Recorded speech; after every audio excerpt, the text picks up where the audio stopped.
بسم اللہ الرحمن الرحیم یوم نقول لجہنم هل امتلأت وتقول هل من مزید وأزلفت الجنة للمتقين غير بعيد هذا ما توعدون لكل أواب حفيظ من خشي الرحمن بالغيب وجاء بقلب منيب ادخلوها بسلام ذلك يوم الخلود صدق اللہ العظیم۔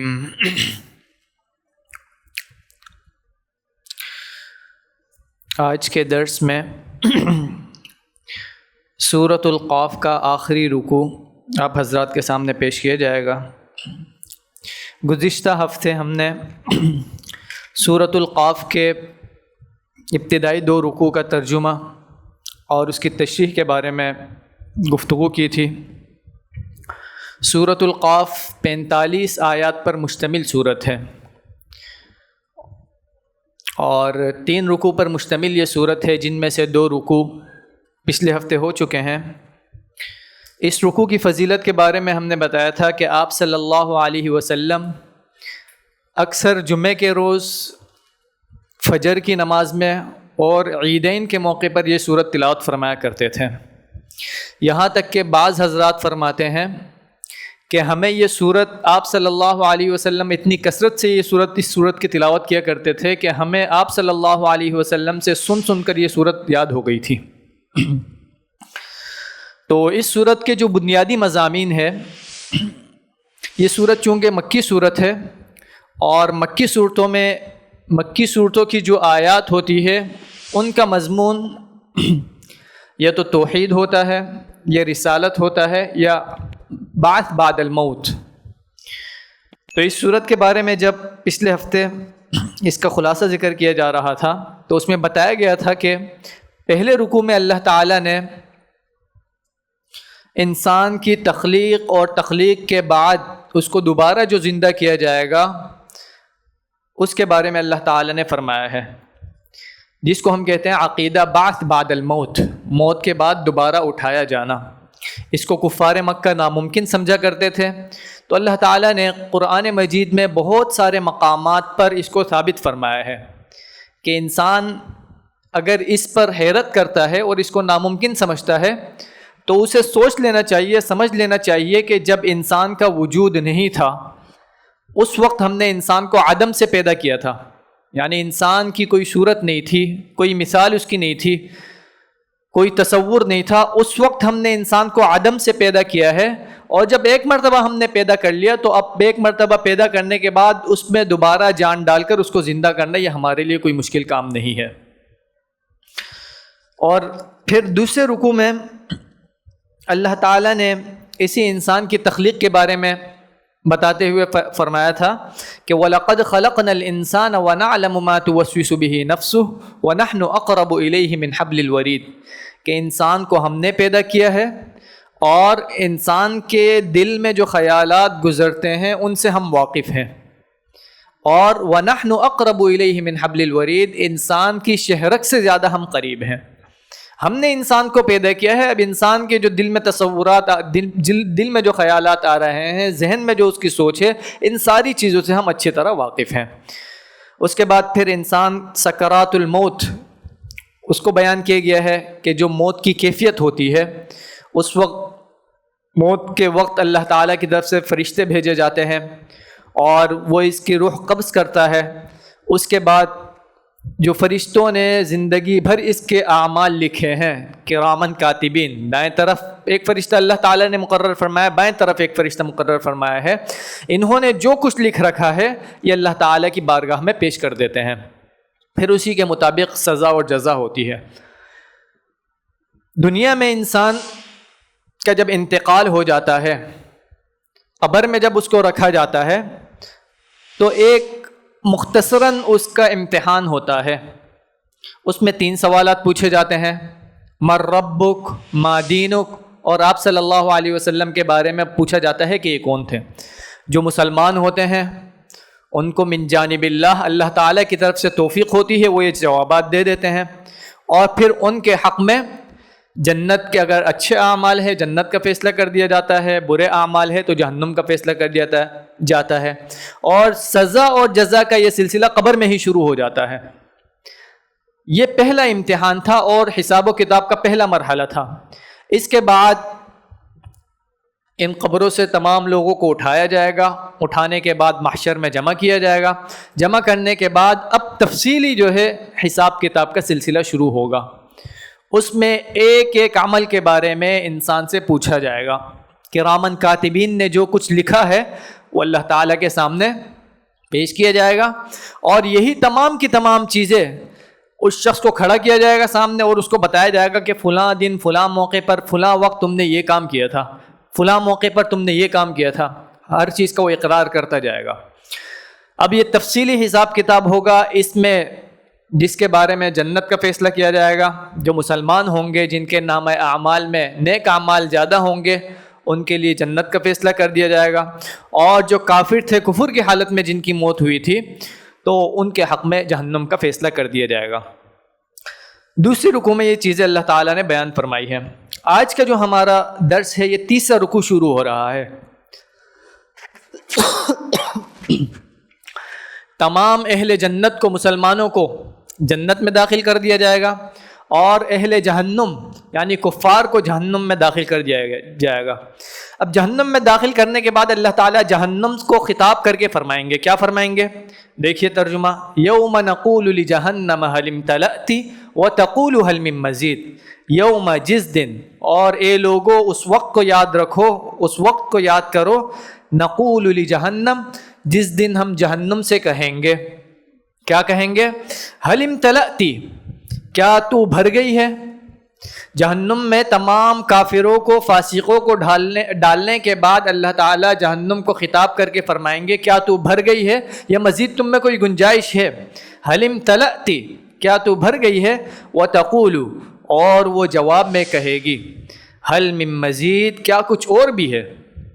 یعنی حضرات مفسرین فرماتے ہیں کہ جہنم سے یہ خطاب کرنا اللہ تعالیٰ کا اور جہنم کا اس طرح جواب دینا، اس کو تمام کافر دیکھ رہے ہوں گے، اور جب یہ سوال جواب کا سلسلہ جہنم کے درمیان اور اللہ تعالیٰ کے درمیان ہو رہا ہوگا تو کافر سن رہے ہوں گے اور اس پر حیرت کا اظہار کر رہے ہوں گے کہ یا اللہ، تو نے ایک کیسی مخلوق بنائی ہے کہ اتنے سارے لوگ اس کے اندر ابھی داخل ہے، اس کے باوجود یہ کہہ رہی ہے کہ اگر مزید گنجائش ہو تو آپ اس میں مزید نافرمان لوگوں کو ڈال سکتے ہیں۔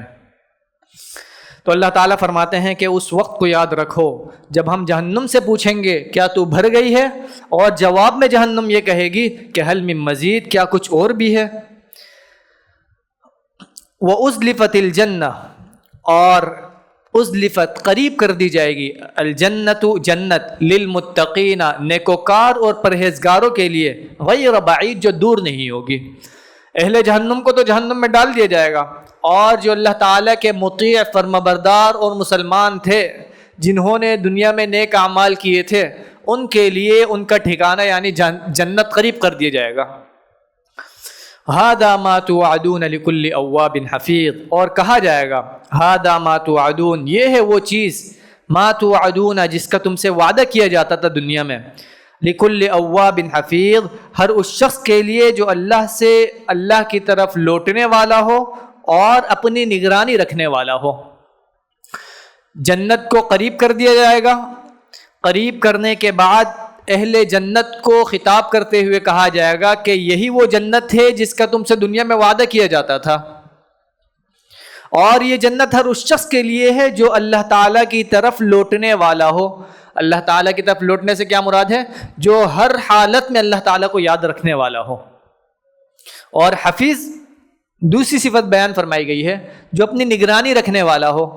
نگرانی رکھنے کا مطلب یہ ہے کہ جو اپنے گناہوں کو یاد کر کر اس پر نادم ہو کر اللہ تعالیٰ سے توبہ کرتا ہو، اس کو پتہ ہے مجھ سے یہ گناہ ہو گیا، اب گناہ ہونے کے بعد وہ اس گناہ پر اسی طرح قائم نہیں رہتا، بلکہ تنہائی میں یا جب بھی اس کو موقع ملتا ہے اس گناہ کو یاد کرتا ہے، یاد کر کر استغفار کرتا ہے، فوراً اللہ تعالیٰ کی طرف رجوع کر کے اس گناہ کو معاف کروا دیتا ہے۔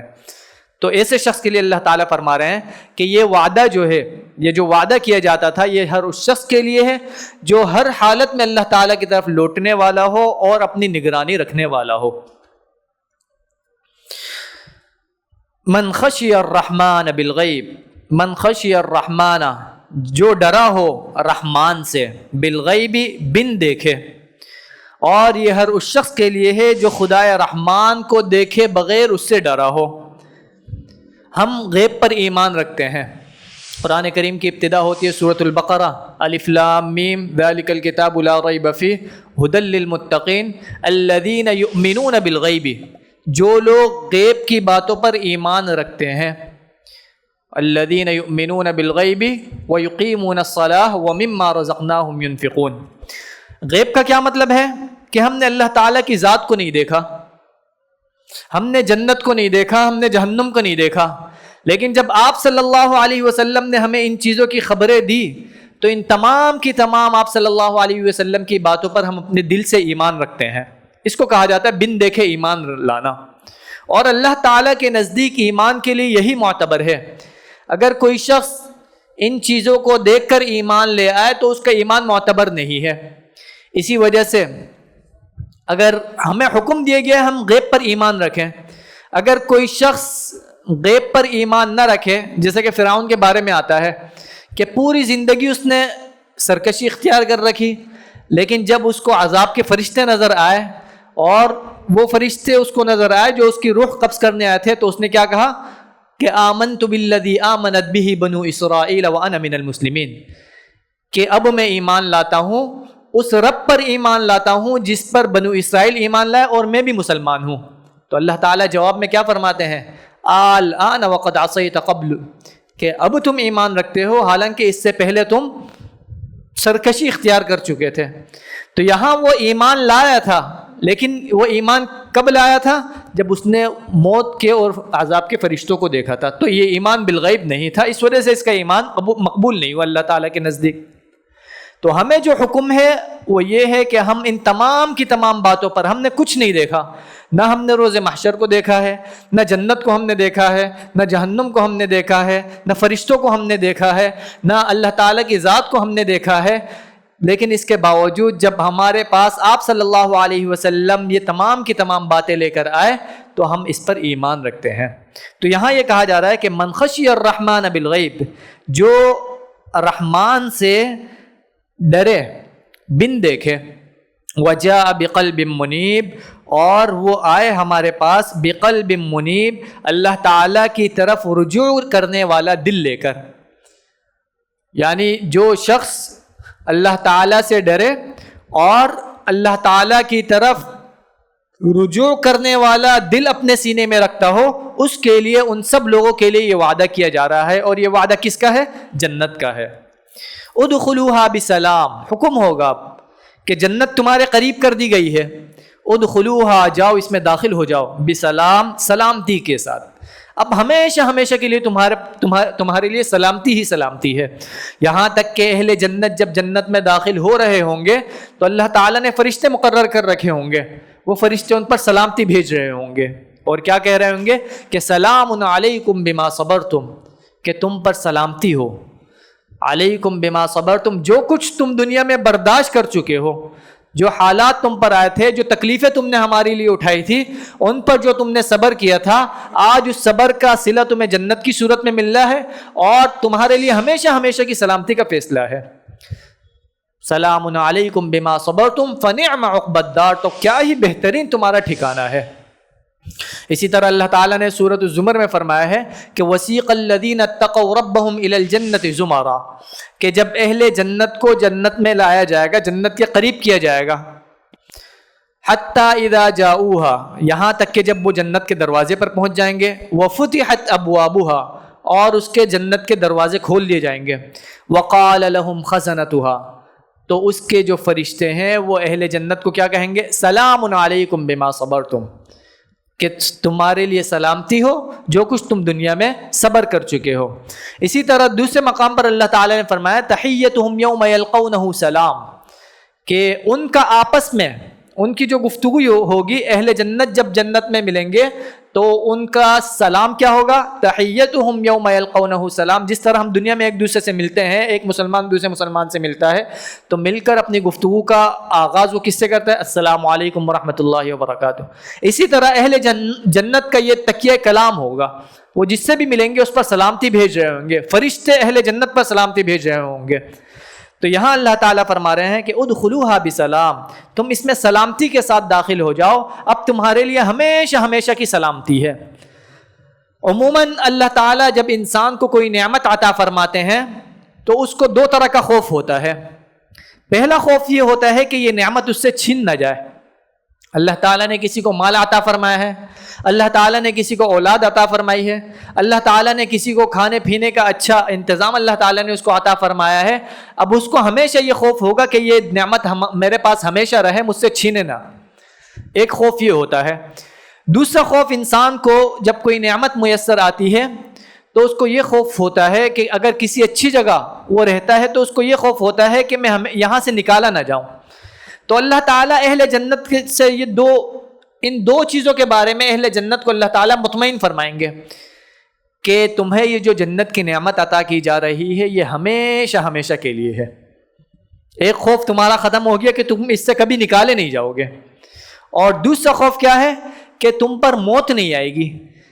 انسان کو اللہ تعالیٰ نے دنیا جہاں کی نعمت عطا فرمائی ہے، ان نعمتوں سے وہ فائدہ بھی اٹھا رہا ہے، لیکن اچانک اس کا انتقال ہو جاتا ہے، یہ تمام کی تمام نعمتیں اس کے لیے بیکار ہے۔ اب تو اللہ تعالیٰ یہاں فرما رہے ہیں کہ جنت میں تمہیں موت بھی نہیں آئے گی اور جنت سے تم نکالے بھی نہیں جاؤ گے، ہمیشہ ہمیشہ اس میں رہو گے اور ہمیشہ ہمیشہ اس کی نعمتوں سے فائدہ اٹھاؤ گے۔ تو ادخلوها بسلام، اس میں تم ہمیشہ سلامتی کے ساتھ داخل ہو جاؤ۔ ذالک یوم الخلود، یہ ابدی زندگی کا دن ہے۔ آج سے تمہاری ابدی زندگی شروع ہو رہی ہے، نہ ختم ہونے والی زندگی شروع ہو رہی ہے۔ لہم ما یشاؤون فیہا ولدینا مزید، اب اہل جنت کو جو نعمتیں عطا کریں گے اللہ تعالیٰ، بہت ساری نعمتیں اللہ تعالیٰ نے بیان فرما دی ہے کہ اہل جنت کو ہم یہ عطا کریں گے، اہل جنت کو ہم یہ عطا کریں گے، اور اللہ تعالیٰ نے ایک تصور پیش کیا کہ اہل جنت جو ہے جنت میں اپنے باغات میں بیٹھے ہوئے ہوں گے، طرح طرح کی نعمتیں ان کو میسر ہوں گی۔ تو یہاں اللہ تعالیٰ فرما رہے لہم ما یشاؤون، ان اہل جنت کے لیے وہ چیزیں ہوں گی جن کی ان کو خواہش ہوگی، جو چیز چاہیں گے فوراً ان کے سامنے حاضر کر دی جائے گی۔ وَلَدَيْنَا مزید، اور ہمارے پاس ان کے لیے مزید انعامات ہیں۔ بہت ساری نعمتیں اللہ تعالیٰ نے بیان فرما دی، اور کچھ کے بارے میں کیا فرمایا کہ ہم اہل جنت کو ابھی نہیں بتا رہے وہ کیا ہے، ہمارے پاس اس کے علاوہ اور بھی بہت ساری چیزیں ہیں۔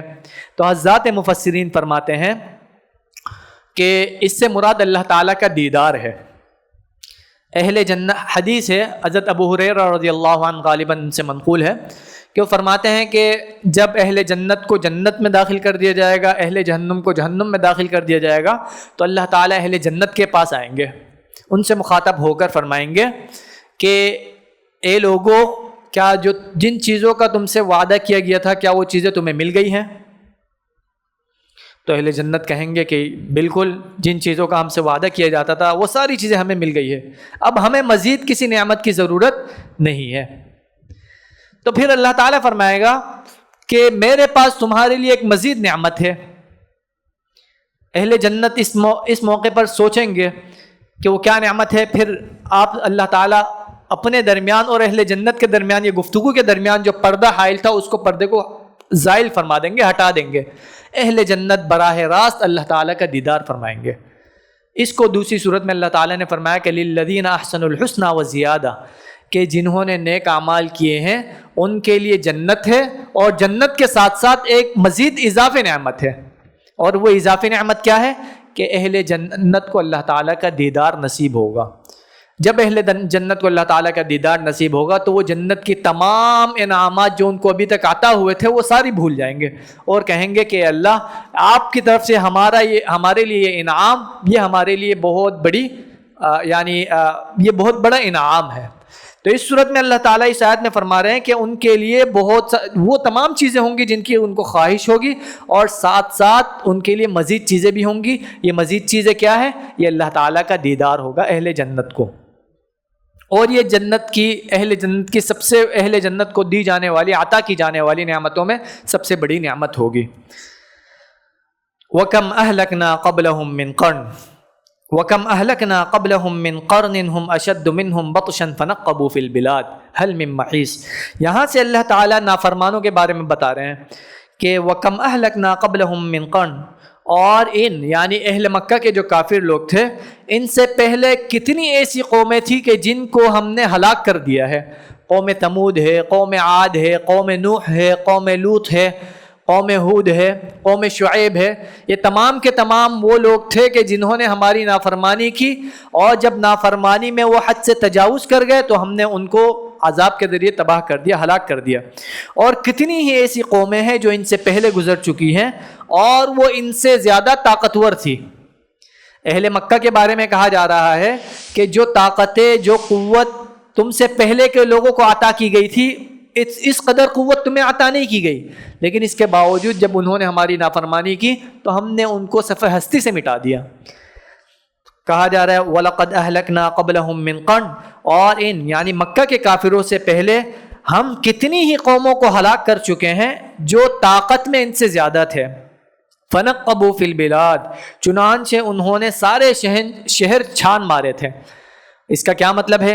اس کا مطلب یہ ہے کہ جب اللہ تعالیٰ کی طرف سے عذاب نازل ہو رہا تھا تو ان لوگوں نے پناہ کے لیے بہت سارے شہروں کا، بہت ساری جگہوں کی طرف رخ کیا تھا، لیکن اس کے باوجود اللہ تعالیٰ کے عذاب سے وہ بچ نہیں سکے۔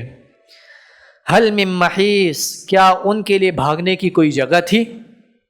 یعنی جب اللہ تعالیٰ کا عذاب نازل ہوا تو ان کو کوئی پناہ کی جگہ بھی نہیں ملی۔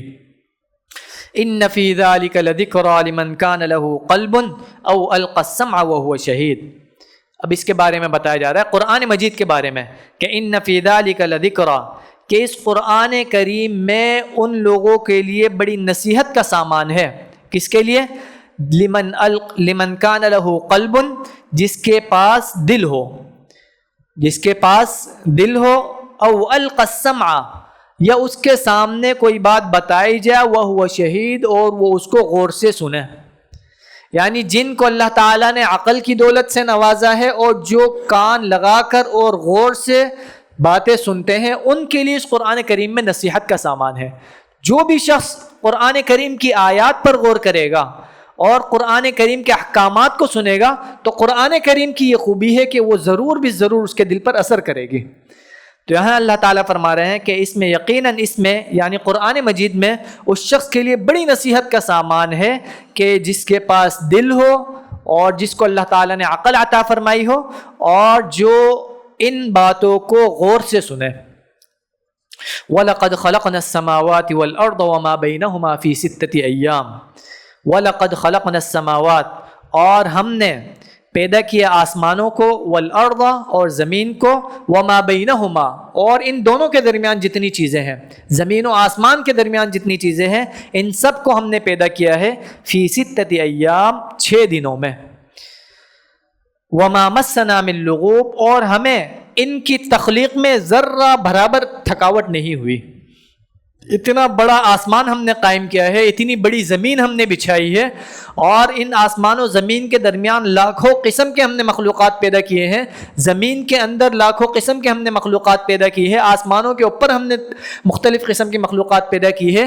یہ بڑے بڑے سورج، آسمان، ستارے، سیارے ہم نے بنائے ہیں، یہ بڑے بڑے دریا وغیرہ ہم نے پیدا کیے ہیں۔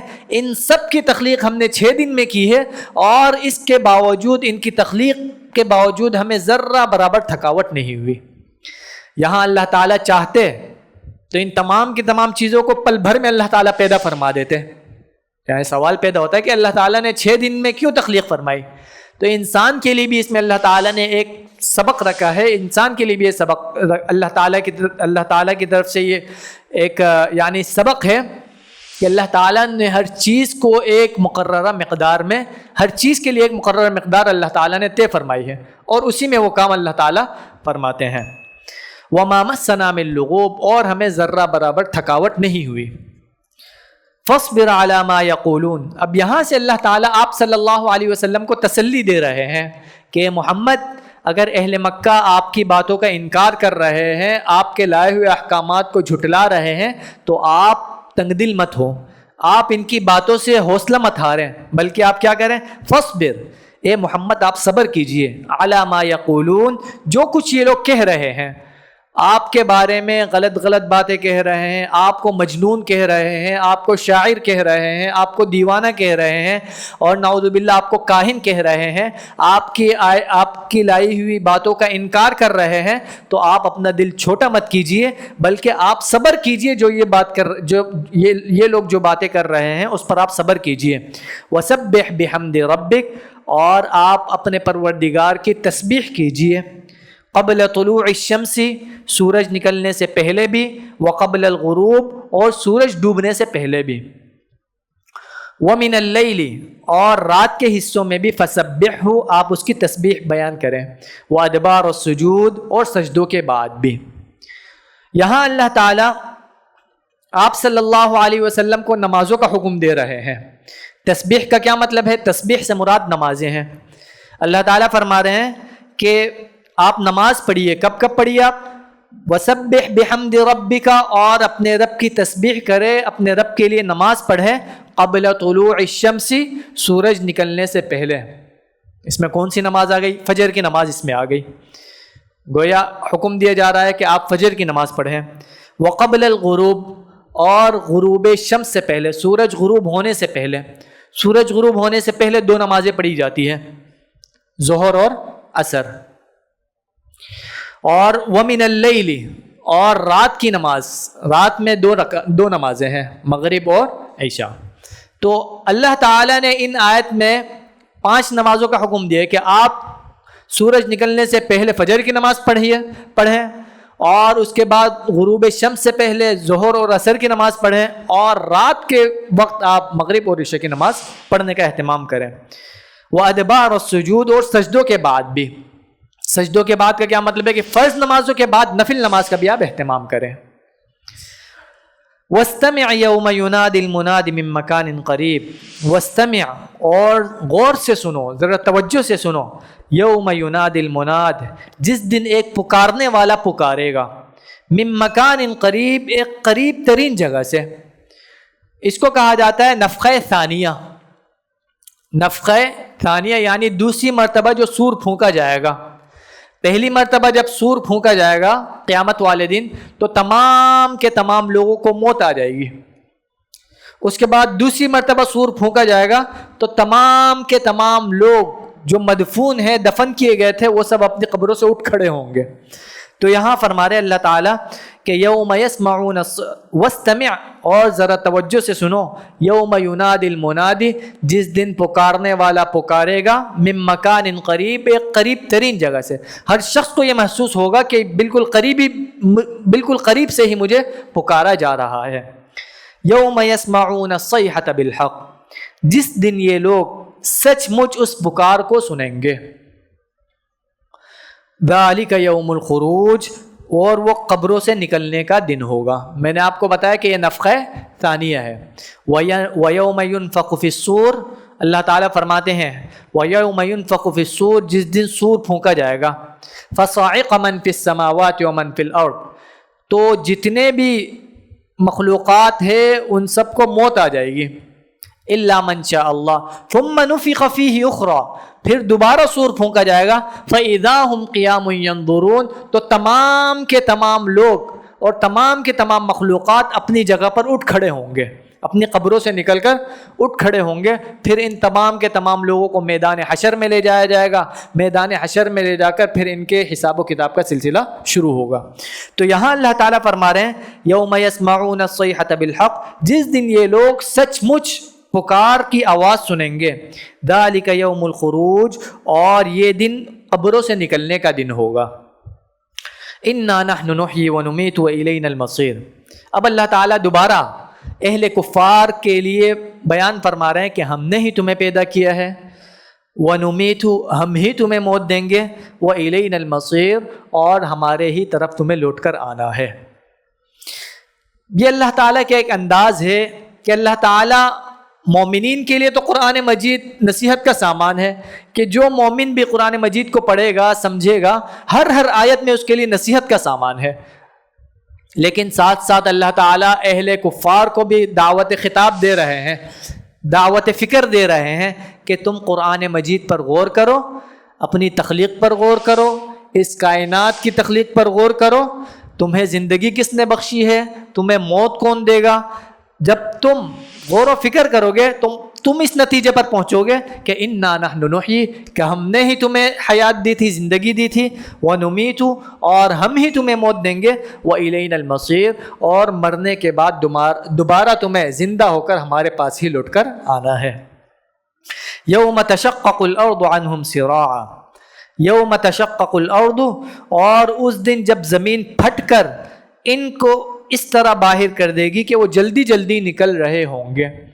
دوسری مرتبہ جب سور پھونکا جائے گا تو تمام قبریں کھل جائیں گی، زمین پھٹ پڑے گی، اور زمین میں جتنے مردے دفنائے گئے تھے وہ سب اٹھ کر جلدی جلدی کھڑے ہو جائیں گے اور میدان حشر کی طرف چلنا شروع کر دیں گے۔ ذالک حشر علینا یسیر، اور اس طرح سب کو جمع کر لینا یہ ہمارے لیے بہت آسان ہے۔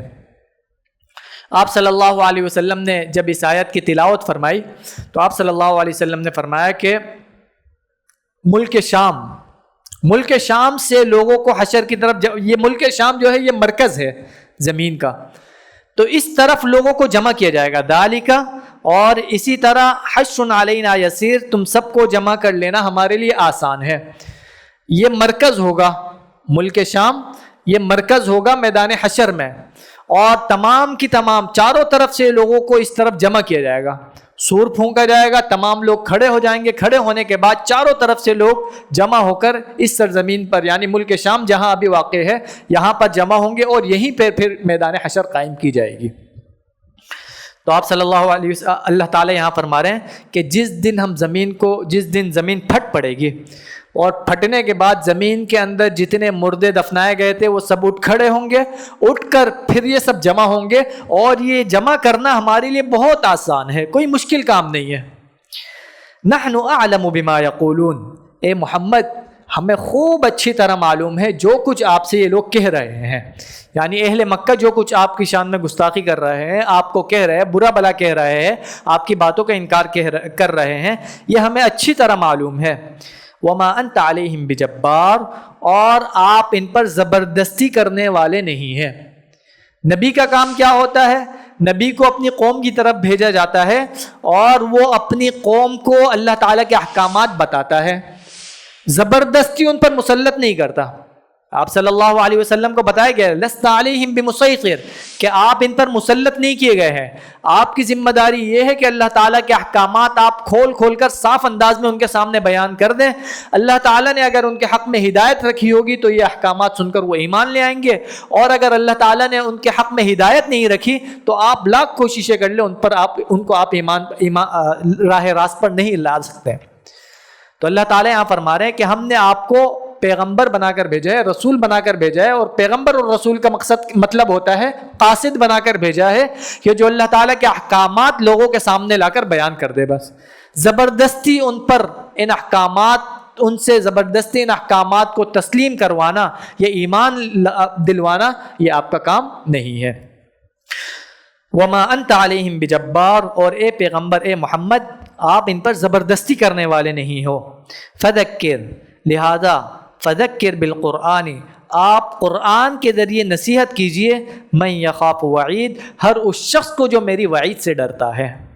آپ کا کام ہے اللہ تعالیٰ کے احکامات بیان کرنا، آپ یہ کام کرتے رہیں، اللہ تعالیٰ کے احکامات لوگوں کے سامنے پیش کرتے رہیں، ہدایت دینا یا نہ دینا اس کا فیصلہ ہم کریں گے۔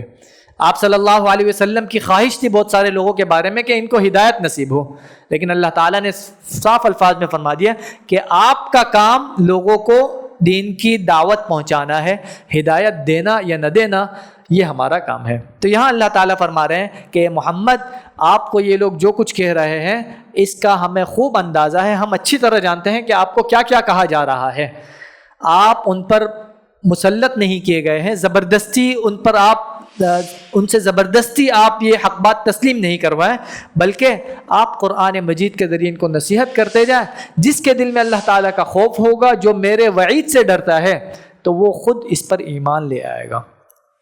یہاں پر یہ صورت مکمل ہو جاتی ہے۔ اللہ تعالیٰ سے دعا ہے کہ اللہ تعالیٰ ہمیں ان آیات کو سمجھنے کی اور ان کے مطابق عمل کرنے کی توفیق عطا فرمائے۔ آمین۔ وآخر دعوانا ان الحمد للہ رب العالمین۔